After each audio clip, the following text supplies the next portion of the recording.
Well, hello, YouTube. Let me get in frame here. Happy Friday. I figured I would use the front-facing camera, just try a little different view. You're currently sitting on the bench about 2 or 3 inches up, so that might distort the perspective a little bit. Well, you can see I finished up the little Airfix F-18 Hornet. I actually just finished it like 3 minutes ago. I put the last decals on, they're not even dry yet. Cleared up the bench and now I'm talking to you. So I just wanted to show you. All hand painted, so it not the best, but I had a fun time with it. That's what matters.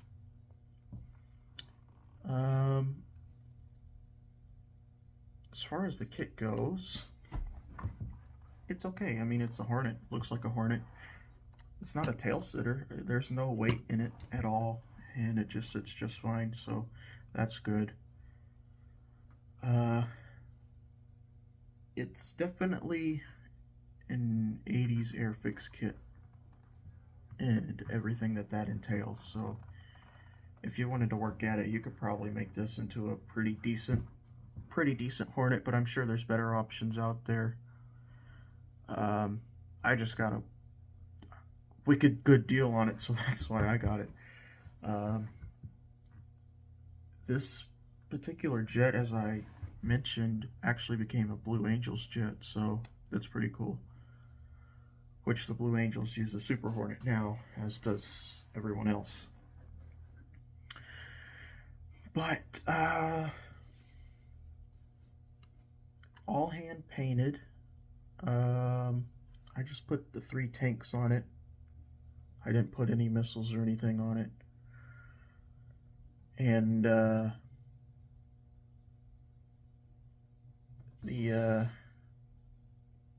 you could probably see, I don't know what happened.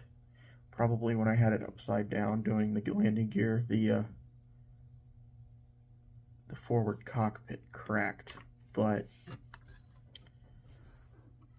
I'm not even too upset about that. It's just gonna go up on the top of the curio cabinet back there in the corner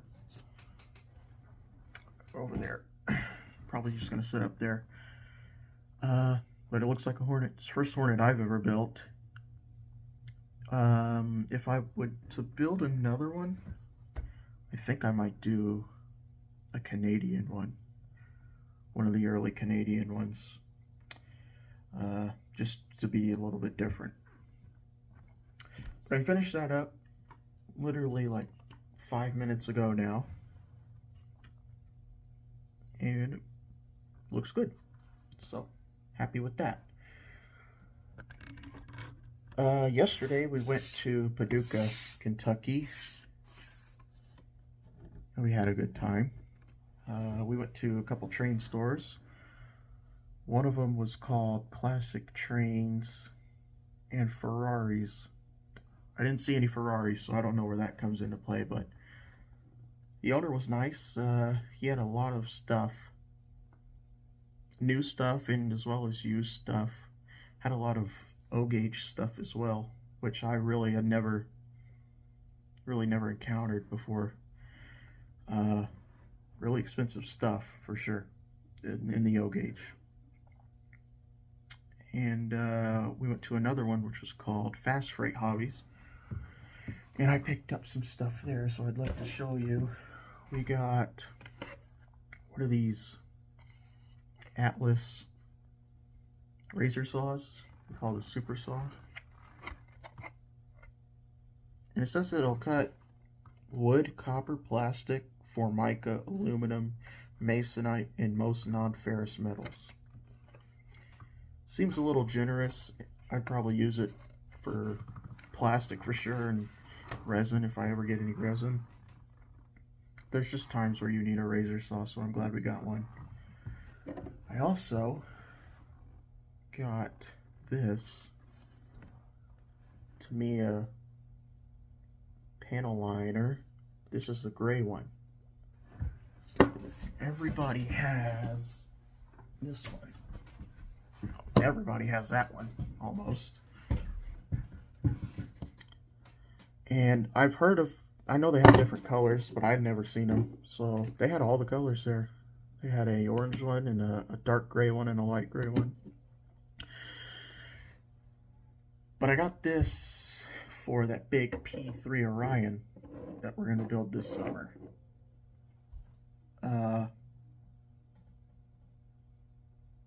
Because it's a light gray airplane. The airplane's just pretty much the same color as the bottom of this Hornet. So that would look good on it. That wouldn't be as stark as the black. I also picked up this. Now I had seen this before, but I had never bought it. This is figure accent color. And it's just a pink. Actually, it's kind of a brown, pink brown color. And it's for figures, for the shadows on the faces. So you just paint your base coat with your flat flesh, and then you put that on there, and it should be okay, apparently. The pictures that Tamiya shows of it look really nice. I can't paint figures to save my life. Carol can. As a matter of fact, here is the pilot for her Buffalo. It looks really good. Much better than what I could do. So oftentimes I just leave the figures out because I'm not good at painting them. So I'd like to give that a try and see how that goes. And then I got this photo etch glue from Deluxe Materials. And it's supposed to be a water-based glue. I wonder if it's just like a white glue. I want to see. Let's see. Yeah, it's kind of like a white glue. It's a little bit thicker than a regular. Well, it's thinner than white glue, that's for sure. But it's thicker than plastic glue. I got that because I've got a project coming up soon. It's going to have a lot of photo etch, so usually use CA glue, but I'd like to have something that I can clean up a little better if I make a mistake. So, I got the Hornet done. Constitution's down here. It's got both decks on it already, so I pulled something out of the stash. I've been playing War Thunder a lot lately, and I've been grinding my way through the Russian Soviet tech tree. Mostly Soviet, kind of Russian at the end. If you don't know about War Thunder, it's just an online game where you can play with tanks, airplanes, and ships, and it's free to play. It's on game consoles and computers. We've been playing it, and I've been grinding my way through the Russian tech tree, and I've been playing a lot of the KV-1 tank, which was a Russian heavy from, really it lasted throughout the whole war in one form or another. Started development in the early 30s, and then first saw action in 1939 during the Finnish Winter War. So with that in mind, I went and dug this out, and I'm going to start on this today. Trumpeter 1/35 scale KV-1 Ekranimi. I guess that's how you say that. I don't speak Russian. I can barely speak English. This is from 2009. Kit number 00357. And the Ekranimi, or Economy, I don't know. It was a KV-1 model 1941 with applique armor. And acronomy roughly means with screens. So it had extra armor that was bolted on to deal with the 50mm German guns and the 75s that were coming out. And the KV-1, it's kind of mixed on how it did historically. There are stories of a single KV-1 stopping entire German advances during Barbarossa. And at the same time, there are other stories of KV-1 drivers having to use sledgehammers to shift gears. But eventually they put the 85mm gun and turret from the IS-1 on it to make the KV-85, and it lasted until 1945. So it lasted from throughout the whole war, really, and was really the main Soviet heavy tank. It's kind of redundant because it originally had the same gun as the T-34 with thicker armor than the T-34, but it wasn't sloped nearly as much, so it was kind of redundant in a way, because it wasn't as fast and had the relatively same armor thickness. But in the game, War Thunder, it's a pretty good tank if you use the armor correctly and you know where to shoot. You can do relatively well in it. I wanted to look at this. Here is the color form. Looks like one marking option. I don't read Cyrillic, so I can't tell you what it says, but maybe someone knows. Maybe it says on the box.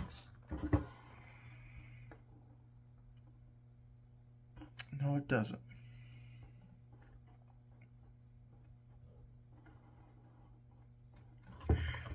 So, like I said, this was just a standard KV-1 model 1941 with bolt-on armor. And in fact, here is the spur they added right here. It's just the bolt-on armor plates. So this should go together relatively okay. It's got rubber band tracks, which are fine. I mean, there's nothing wrong with a rubber band track. You can get them to do sag if you know what you're doing. But it also has the link and length tracks, and I would like to try these out. I have never used link and length tracks before. Well, that's a lie. I have attempted link and length tracks before. I've never been successful at it. But after seeing how some other people do it, I think I could give it a go. And it's got the sag in the top run, so that's nice. So I'm going to work on this right now, actually. Here's the book. Get the book out. This will be the first Soviet tank I've ever built. I have got the Mini Art T-55 in here somewhere, probably in storage, but it's just a monster. I mean, I couldn't. This is the full interior one, and I am not a good enough modeler to get through that. It is so overwhelming, that kit. I'd like a good early model T-55. Maybe Takom would do one. More of a simplified build, like their Blitz, Panther, and stuff. That would be great. I would eat that up. Here is the book. It's got a brass tow cable, apparently. Yeah, here it is. Turret. So it's got a brass tow cable. That's kind of nice.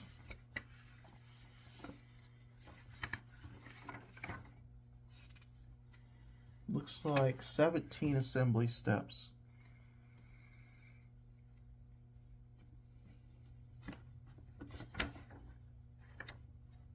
Yeah. So I'm going to get to work on this right now, actually, as soon as I get off of here.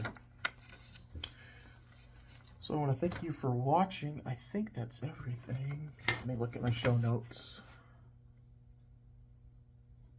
Oh, yeah.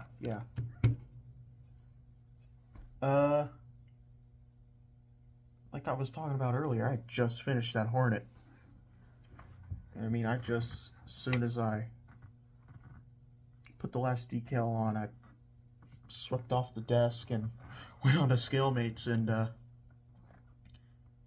click completed. If you haven't used ScaleMates, of course it's a search engine. You could find kits on it, but you can also make a profile and put in your stash. Of course, if you have 1,000 kits, it's going to take forever, but I think I have 10 kits in the stash right now that I'm building through this year.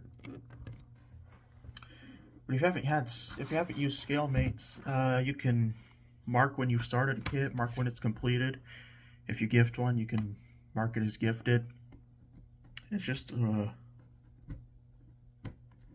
it's like a spreadsheet. It lets you know what you have without having to keep it written down. It's hard to remember, but I think by my remembrance, I've built 91 kits since about 2013. Some of those were duplicates.